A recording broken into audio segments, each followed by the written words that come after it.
Even when you're mindlessly scrolling, sometimes you can get that gem that just helps you and changes the trajectory of your entire life somehow. When I first came across this video, I didn't expect for it to help me that much or to change my entire outlook of how I compose music. To put it simply, I was burnt out and not having any fun making music, and somehow this tutorial changed all of it. Wait, making music can be fun?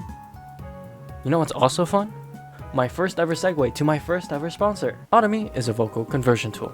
It can take this, Why do I still want everything to be perfect? and turn it into this. Why do I still want everything to be perfect? It has a library full of different voices to choose from and the ability to isolate vocals from the instrumental. Try it out. Use the referral link below, and thanks to Audemy for sponsoring this video. What's funny is the fact that the second half of the video, which is the part I wanted to learn from, didn't even have any English subtitles. So I just had to learn from the visual and audio cues, which is honestly all you really need.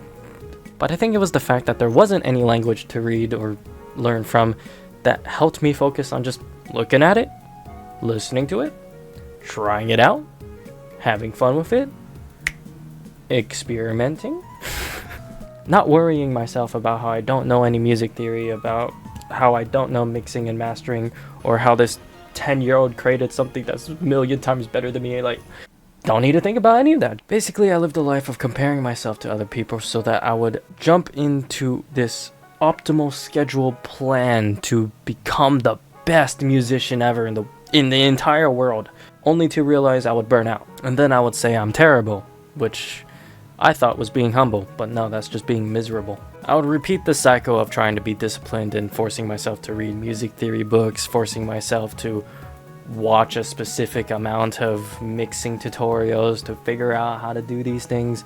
But I didn't care for any of it. I didn't like any of it. So let this be a reminder to learn what you like to learn and learn how you like to learn. There's value in learning things that you don't like, especially in the subject that you're trying to improve at. But think of it this way, because consistency is key, why not leave those for when you're more motivated, unless you're going to college and you're forced to. But allow yourself to be disciplined on the things that you like, because that should be easier. If you like going to the gym more than working out at home, why force yourself to work out at home?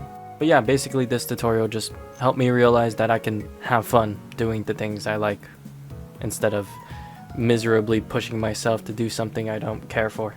And I think that's the beauty of the cycle of creating and consuming. You can't have one without the other. What? My bad. My fault.